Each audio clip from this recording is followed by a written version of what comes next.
Some years ago, a polite and intelligent young man wrote to me seeking advice. He was struggling to get over a separation he had had with his childhood fling, a separation that had taken place about a year earlier. Despite the passage of time, the power of delusion over his mind remained strong. He found it extremely difficult to break free. His emotions gripped him like chains. Though he knew, rationally, that the relationship was over, he felt as if something vital had been snatched away, something he believed was essential to his happiness and identity. This belief looped endlessly in his mind, prolonging his emotional suffering.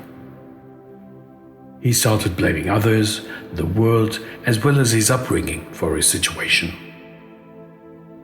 I asked him a simple question. Do you still feel the same attachment to that toy or object your parents bought you when you were, say, 5? He paused, reflected, and admitted that he had long forgotten those things. What once seemed precious and indispensable had become utterly irrelevant. This is the truth about all our attachments. This phenomenon appears everywhere. When people claim films from their youth were far more meaningful than contemporary cinema, or when they argue music from their era contained true value lacking in today's creations. But was the past objectively superior? Hardly. These cultural artifacts, whether songs, films, or vintage products, function as psychological anchors, mentally returning people to their younger selves. The satisfaction derived comes not from the objects themselves, but from the nostalgic reverie they induce, a potent subconscious intoxicant of memory. Herein lies attachment's cunning deception. The value was never inherent in the object, but rather in the narrative we've superimposed upon it. The objects do not change, but our mental projection upon them does. The pain we feel in such situations does not come from losing a person. It comes from the collapse of an idea, a mental image, a longing, and an emotional investment that we had clung to. The mind, bondage, and liberation. The Amritabinda Upanishad captures this brilliantly in its second shloka. Mana eva manushyanam karanam bandha mokshayoho. The mind alone is the cause of bondage and liberation. No external person or event is truly binding us. It is the untamed, deluded mind that we must address. We suffer because of our identification with thoughts, emotions, and memories. Once we shift this identification from the body-mind complex to our real self, or Atman, the illusion begins to dissolve. Carl Jung's insight into delusion and projection. Let us turn briefly to the perspective of Western psychology, particularly the insights of Carl Jung, the renowned psychiatrist. Jung explored the depths of the human psyche, the ego, and the unconscious. He suggested that much of human behavior arises from unresolved inner conflicts and the ego's relentless quest for fulfillment. We chase after external things, trying to plug an inner void that remains unaddressed. Jung observed that people often project their inner wounds, voids, and unmet desires onto others. He famously said, "Until you make the unconscious conscious, it will direct your life and you will call it fate." This applies to relationships as well. What we call love or attraction is often the temporary meeting of two unconscious needs. Sometimes we connect instantly with certain people because of what we are unconsciously seeking in them. At other times, there is no spark at all. Now, Jung's work gives us a powerful lens here, especially his concepts of the shadow and the anima or animus. The shadow is everything in ourselves we don't want to face. The fears, the flaws, the desires we suppress and pretend aren't there. And the anima in men, or animus in women, that's the unconscious masculine or feminine side each of us carries. The hidden force shaping who one is drawn to, who irritates them, and even who they fall in love with. And here's the kicker: people don't see these forces in themselves. They project them onto others, especially romantic partners, creating intense but illusory emotional entanglements. He said, the meeting of two personalities is like the contact of two chemical substances. If there is any reaction, both are transformed. But what happens when one of those substances disappears? Modern psychology often responds to this chaos with coping mechanisms and behavioral therapy. But Vedanta goes straight to the root. It asks, who is the you that is suffering? You say, I am not able to move on. But who is this I? The I most people identify with is the assumed I, the ego. The true self, Atman, is silent, still, and ever present. It is a substratum upon which all thoughts appear and disappear.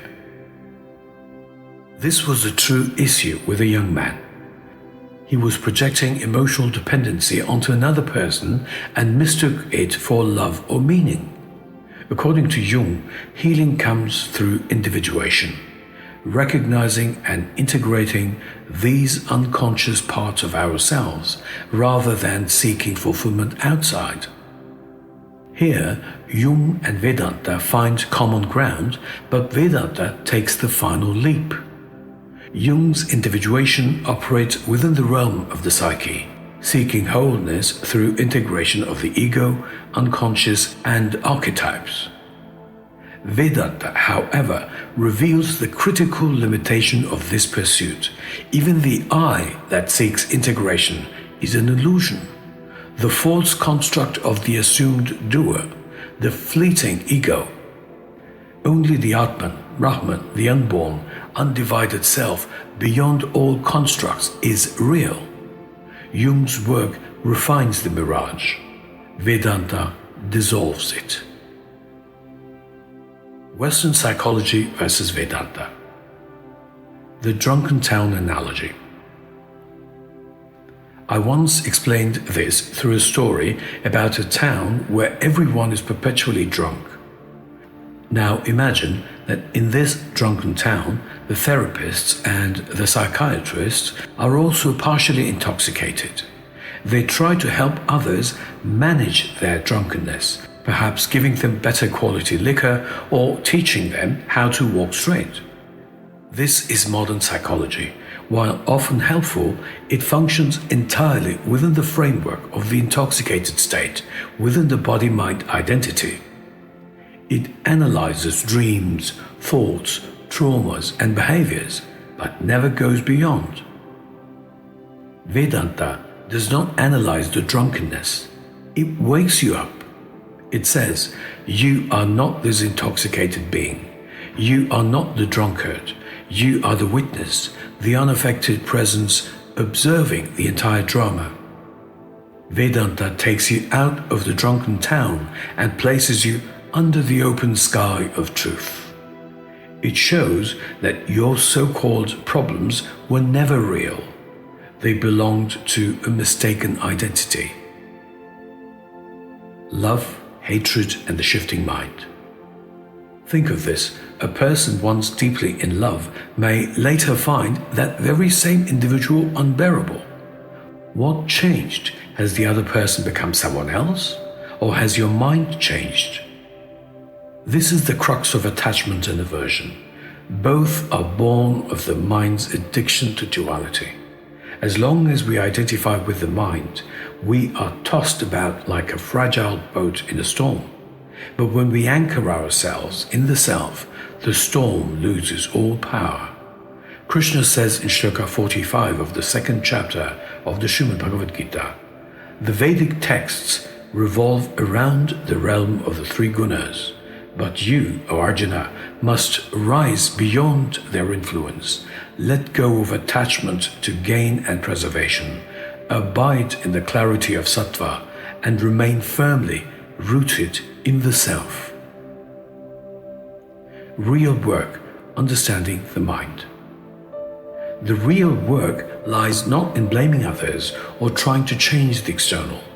It lies in studying and understanding the mind itself. Our suffering arises from wrong identification with emotions, with memories, with ego, with a false sense of self-worth. Once that false identity is questioned and dropped, the pain vanishes.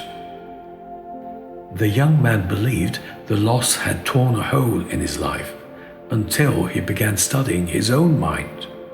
As he disentangled from its compulsions, a revelation struck. Nothing had been lost. He was merely waking up from a dream, one that had cost him precious years of his youth.